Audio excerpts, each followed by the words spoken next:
दोस्तों, कल रात बाबा साहेब मेरे सपने में आए थे। हाँ, अपने अंबेडकर जी, संविधान निर्माता डॉक्टर भीमराव अंबेडकर जी काफी व्यथित और गुस्से में थे। मैंने पूछा कि क्या बात है सर, आपको तो खुश होना चाहिए, देश में फाइनली इस सरकार में आपकी लेगेसी को महत्व मिल रहा है। तो उन्होंने कहा कि दुख मुझे इस बात का है कि मेरे जिंदा रहते हुए जिस परिवार ने मेरे साथ बुरा बर्ताव किया, मुझे अपमानित किया, आज वे ही मुझे प्रिया बताने चले हैं। तुम एक काम करो बेटा, कल स्टूडियो पहुंचो और जनता को तथ्यों के साथ बताओ कि इन लोगों ने मेरे साथ क्या क्या किया था। तो मैं हाजिर हूं आपके सामने, सीधे ले चलता हूं साल 1947 में, जब आजादी के बाद पहले मंत्रिमंडल का गठन होना था। नेहरू प्रधानमंत्री थे तो सब कुछ उन्हें तय करना था।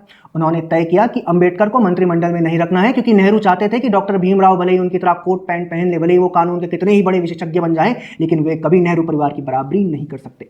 एक हिसाब से नेहरू ने भीमराव अंबेडकर को राजनीतिक अछूत बनाने का, पॉलिटिकली अनटचेबल बनाने का घृणित प्रयास किया।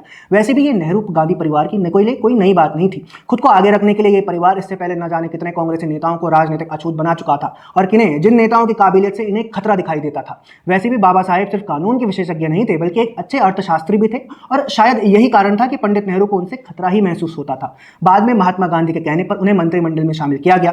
फिर साल 1952 में जब पहली बार चुनाव हुए, तो कांग्रेस ने अंबेडकर को चुनाव हराने के लिए अपना कैंडिडेट खड़ा किया। अंबेडकर ये चुनाव हार गए, और जिस कैंडिडेट ने चुनाव हराया, कांग्रेस ने बाद में उन्हें पद्म विभूषण से सम्मानित किया। स्पष्ट था कि कांग्रेस अंबेडकर को दुश्मन घोषित कर चुकी थी, वरना हर चुनाव में हराने के लिए इतना जोर क्यों लगाया जा रहा था। साल 1954 में अंबेडकर उपचुनाव लड़े, तो उनके खिलाफ प्रचार करने कौन पहुंचा? स्वयं पंडित जवाहरलाल नेहरू। जी हां, पंडित नेहरू ने तो इसे प्रतिष्ठा का ही विषय बना दिया था। बाद में अंबेडकर पश्चिम बंगाल से लोकसभा में पहुंचे, तो फिर मजबूरी में नेहरू को उन्हें मंत्री बनाना ही पड़ा। लेकिन यहां भी वही व्यवहार, उन्हें छोटे मोटे मंत्रालयों की जिम्मेदारी दी गई। दुखद तो यह था कि वहां भी नेहरू सरकार ने उन्हें काम नहीं करने दिया। आखिरकार अंबेडकर को इतना विवश किया गया कि उनके पास इस्तीफा देने के अलावा कोई विकल्प नहीं बचा था। और आपको जानकर हैरानी होगी कि मंत्री का संवैधानिक अधिकार होता है कि इस्तीफा देते हुए वो संसद में अपनी बात रख पाए, लेकिन अंबेडकर को यह मौका भी नहीं दिया गया। बाद में उन्हें अपनी बात बाहर आकर प्रेस के सामने रखनी पड़ी, और इस पर भी नेहरू कहते हैं कि अंबेडकर के मंत्री ना रहने से कोई फर्क नहीं पड़ता। नेहरू जी की खुद की किताब selected works of Jawaharlal Nehru second series volume 16, इसके भाग 2 की पृष्ठ संख्या 532 पर एक पत्र का उल्लेख है, जब बीसी राव ने नेहरू जी को पत्र लिखकर कहा कि अंबेडकर जी मंत्रिमंडल से इस्तीफा देकर जाने का मन बना रहे हैं। तब नेहरू जी का एक जवाब था, अंबेडकर के जाने से मंत्रिमंडल में कोई फर्क नहीं पड़ने। दोस्तों, कांग्रेस द्वारा बाबा साहेब का यह अपमान उनकी मृत्यु के बाद भी जारी रहा। उनकी एक फोटो तक संसद के सेंट्रल हॉल में कांग्रेस ने नहीं लगने दी।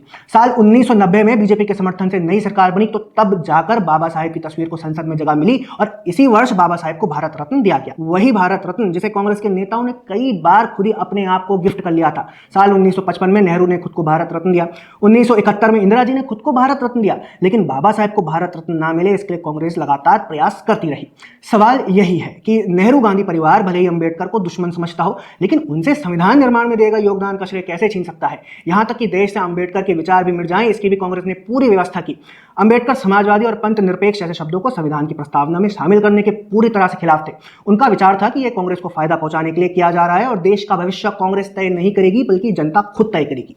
संविधान सभा ने अंबेडकर की बात सर्वसम्मति से स्वीकार की, और ये शब्द शामिल नहीं किए गए।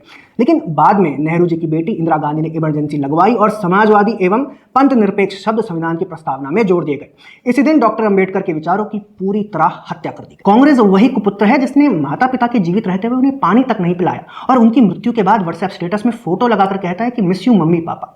आज कांग्रेस पार्टी के सदस्य सदन के बाहर तख्तियां लगाकर नौटंकी कर रहे हैं। उन्हें जाकर अपनी मैडम सोनिया गांधी से इतिहास पता करना चाहिए, और सोनिया गांधी ना बता पाए क्योंकि वे लगभग 20-25 साल पहले की राजनीति जानती होंगी, तो मल्लिकार्जुन खड़गे से जाकर पूछ लेना चाहिए। खड़गे भी अगर परिवार वंदना के चलते ना बता पाए, तो कांग्रेस पार्टी के सदस्य उन 5 तीर्थों में होकर आए जो पीएम मोदी ने बाबा साहेब के सम्मान में बनवाए हैं। वहां की दीवारें जरूर गवाही देंगी कि कैसे कांग्रेस पार्टी ने बाबा साहेब के स्मारक तक नहीं बनने दिए थे।